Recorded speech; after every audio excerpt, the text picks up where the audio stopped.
Hello all of you. आज के इस क्लास में हम लोग कुछ क्वेश्चंस करते हैं रिमाइंडर थ्योरम पे।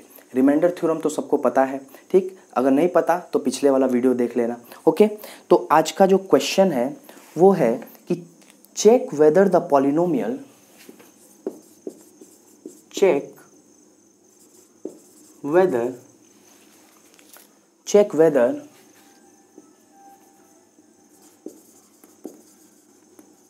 the polynomial fx 4x fx is equal to कितना दिया है 4x cube plus 4x square minus x plus 4x square minus x minus 1 okay is a multiple of 2x minus 1। क्या कह रहा है 2x प्लस 1, ठीक। कह रहा है कि चेक करना है और चेक करके बताइए कि जो px दिया fx दिया है 4x cube plus 4x square minus x minus 1 वो क्या है मल्टीपल है किसका 2x प्लस 1 का। ओके ठीक, तो मल्टीपल होगा, इसको चेक करना है हमें। तो चेक करने के लिए क्या कर सकते हैं हम लोग डिवाइड करके देख लें डायरेक्ट। अगर ये डिवाइड करने से अगर रिमाइंडर 0 आ जाता है इसका मतलब है कि वो मल्टीपल होगा, है ना। अगर इससे मैं इसको डिवाइड करता हूं तो अगर हमको रिमाइंडर 0 आ जाता है तो इसका मतलब क्या है मल्टीपल होगा। क्यों? क्योंकि पिछले वीडियो में मैंने बताया था कि 8 को जब मैंने 2 से डिवाइड किया तो 2 4s are 8, ठीक है। तो 8 को हम लोग क्या लिख सकते हैं 2 इंटू 4, यानी 4 यहाँ पे क्या है 8 किसका मल्टीपल है 4 का।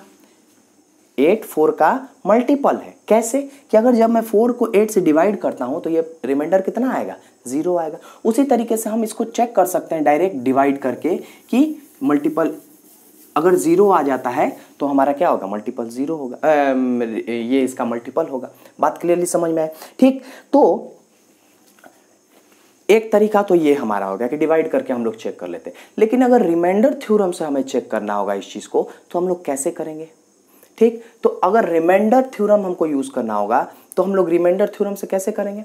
देखिए रिमाइंडर थ्योरम क्या कहता है किसी भी लीनियर पॉलिनोमियल से अगर पॉलिनोमियल को डिवाइड करते हैं तो क्या होगा जो हमारा रिमाइंडर आएगा वो क्या आएगा पॉलिनोमियल ऑफ ए आएगा। यानी कि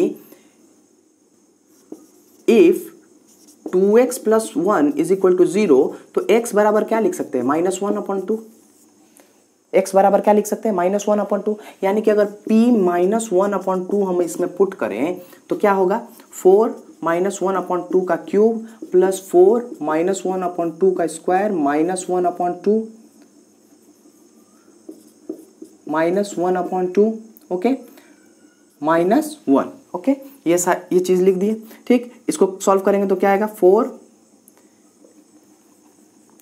-4 अपॉन क्या आएगा 8 प्लस यहाँ पे क्या आएगा 4/4 माइनस माइनस ये क्या हो जाएगा प्लस हो जाएगा यानी 1/2 -1 यानी ये कितना आया 1/2।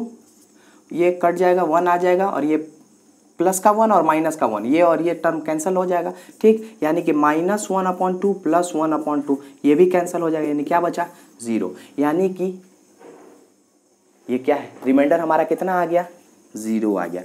अगर रिमाइंडर 0 आ गया हेंस दिस टर्म यानी कि ये जो लीनियर पॉलिनोमियल 2x प्लस 1 है ये क्या है मल्टीपल है किसका इसका। बात समझ में आया। देखिए मैंने रिमाइंडर को 0 लगा दिया अभी ले आया, ठीक। तो क्या है ये मल्टीपल है। ओके ये बात समझ में आया। और आप लोग चाहें तो लॉन्ग डिवीजन मेथड से डिवाइड करके भी चेक कर सकते हैं, ठीक है। इससे इसको डिवाइड कर दीजिए वो भी 0 ही आएगा रिमाइंडर। अगर 0 आ गया तो आप लोग बोल सकते हैं कि hence the remainder is 0 since 2x plus 1 is multiple of this. Okay next question हम लोग देखते हैं कि एक पॉलिनोमियल है 2x, एक पॉलिनोमियल क्या है 2x क्यूब, एक पॉलिनोमियल है 2x cube plus ax square. एक सेकेंड, ठीक है। देखिए यहां पे कह रहा है कि दो पॉलिनोमियल दिया है, ठीक। दो पॉलिनोमियल दिया, एक px बराबर 2x cube plus ax square plus 3x minus 5 है और दूसरा gx बराबर x cube plus x square minus 2x plus a है, ठीक। ये दिया हुआ है दो पॉलिनोमियल। अब कह रहा है कि दोनों को जब हम लोग x माइनस 2 से डिवाइड करते हैं तो रिमाइंडर क्या आता है, सेम रिमाइंडर आता है। ठीक है, रिमाइंडर क्या होता है, सेम रिमाइंडर। तो बोल रहा है कि find a and also find the remainder. कह रहा है कि एक तो ए की वैल्यू बताइए और कितना रिमाइंडर आता है ये भी बताइए। ठीक, तो देखिए यहाँ पे क्लू दिया है कि दोनों को जब डिवाइड किया जाता है तो रिमाइंडर कितना आता है, सेम आ रहा है। कि यानी कि बाय रिमाइंडर थ्योरम, ठीक है, by remainder theorem when fx is divided by किससे, x माइनस टू, तो रिमाइंडर क्या आएगा, रिमाइंडर क्या आएगा, यहां पे रिमाइंडर जो होगा वो क्या आएगा, fa होगा। बात समझ में आ रहा है। ठीक, उसी तरीके से कि जब gx को हम लोग डिवाइड करेंगे किससे, x माइनस टू से, तो रिमाइंडर क्या आएगा,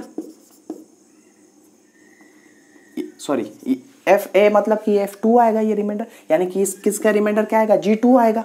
बात क्लियरली समझ में आए, यानी कि x माइनस टू से। ठीक, ये इतनी बात समझ में आया। ठीक, तो अब जरा देखिए कि दोनों केस में क्या है, रिमाइंडर इक्वल है। तो अब पहला केस ले लेते हैं fx वाले का, यानी कि when x is equal to 2, तो f2 बराबर क्या हो जाएगा, तुरंत पुट कीजिए वैल्यू, सॉरी ये p है ना, इसको f कर दीजिए, fx मान लीजिए। ठीक है, fx है। ओके, तो f2 बराबर क्या हो जाएगा, 2 इंटू 2 का क्यूब प्लस a इंटू 2 का square plus 3 into 2 minus 5। Okay, तो ये कितना आ जाएगा, 2 इंटू 2 दूनी 4 दूनी 8, और ये कितना आएगा 16 प्लस 4a स्क्वायर प्लस ये कितना आ जाएगा 6 माइनस 5। ओके, तो ये कितना आया, 1, यानी कि 17 प्लस 4a स्क्वायर। ये बात इतनी समझ में आई। ये क्या हुआ, ये रिमाइंडर आया पहले वाले का, fx का। ठीक है, अब उसी तरीके से इसका रिमाइंडर क्या होगा, g2 देख लेते हैं। g2 जब इसमें पुट करेंगे तो क्या आएगा, 2 का क्यूब प्लस 2 का square minus 2 into 2 plus a। Okay, तो 8 प्लस 4 माइनस 4 प्लस a। ठीक है, तो क्या आया, 4 से 4 कटा, यानी 8 प्लस a, यानी ये रिमाइंडर आया। अब क्या बोलता है कि दोनों केस में रिमाइंडर क्या है, इक्वल है, तो तुरंत रिमाइंडर को इक्वल कर दीजिए। Since remainders are equal, therefore direct लिख दे रहा हूं मैं, therefore 8 plus a is equal to क्या आ जाएगा, 17 प्लस क्या, एक मिनट, ये यहाँ पे 4a स्क्वायर नहीं ना होगा, क्यों, 2 दूनी 4a होगा ना, यहाँ पे गलती से a स्क्वायर लिख दिया। ठीक है, 17 प्लस क्या, 4a। ठीक, तो अब जरा देखिए इसको, a का वैल्यू निकालिए यहाँ से। दिस इम्प्लाइज, ये a इधर जाएगा तो क्या होगा, माइनस का a हो जाएगा, यानी क्या हो जाएगा 3a इज इक्वल टू, ये 17 इधर आएगा तो क्या बना देगा, 8 माइनस 17, तो कितना आ जाएगा -9, यानी a इज इक्वल टू क्या आ जाएगा, -3। बात समझ में आया, a इज इक्वल टू क्या आया, -3, यानी कि सबसे पहली वैल्यू जो a की है वो -3 आ गई। ठीक, दूसरा वैल्यू क्या, a का वैल्यू -3 आ गया। अब नेक्स्ट क्या बोल रहा है कि ऑल्सो फाइंड द रिमाइंडर, तो रिमाइंडर यही ना था हमारा, या तो ये है या तो ये है, दोनों केस में सेम ही रिमाइंडर आना था, तो किसी में भी एक में भी a का वैल्यू पुट कर दिए, इसमें पुट कर दीजिएगा, यानी रिमाइंडर कितना आ गया, 5। इसमें भी अगर a का वैल्यू पुट कीजिएगा तो रिमाइंडर 5 ही आएगा। यहाँ पे क्या कीजिएगा, -4 12 हो जाएगा, यानी माइनस का 12, और 17 में से 12 जाएगा तो 5। बात समझ में आया। तो इसी तरीके से हम सारे क्वेश्चंस को सॉल्व करेंगे। ओके, ठीक, तो अब इसमें ऐसा कुछ खास क्वेश्चन दिया नहीं हुआ है, बस दिमाग में यही ध्यान रखिए कि रिमाइंडर थ्योरम क्या है। रिमाइंडर थ्योरम कहता है कि अगर कोई पॉलिनोमियल px को अगर हम डिवाइड करते हैं किसी linear polynomial x minus a से, तो जो रिमाइंडर होगा वो a के टर्म में ही आएगा। रिमाइंडर क्या होगा, a के टर्म में ही आएगा। देखिए यहाँ पे भी मैंने x माइनस a से डिवाइड किया था, a यहाँ पे क्या है, -2 है, सॉरी 2 है, तो रिमाइंडर क्या आया हमारा, a के टर्म में आया। 17 इस पुट किए, f2 पुट किए तो कितना आया, 17 प्लस 4 है, और उसके बाद इसमें पुट किए तो 8 प्लस है। बात समझ में आया। तो इसी तरीके से हम सारे क्वेश्चंस को सॉल्व करेंगे। ओके, तो प्रैक्टिस कीजिए, इसको अच्छे से बनाइए, रिमाइंडर थ्योरम का प्रूफ तैयार कर लीजिए। ओके, और नेक्स्ट क्लास में नेक्स्ट क्लास में हम लोग जो है वो पढ़ेंगे किसके बारे में, फैक्टर थ्योरम के बारे में। ओके, तो thank you all of you, अच्छे से वीडियो को देख लीजिएगा, ठीक, और समझिएगा। Okay, thank you.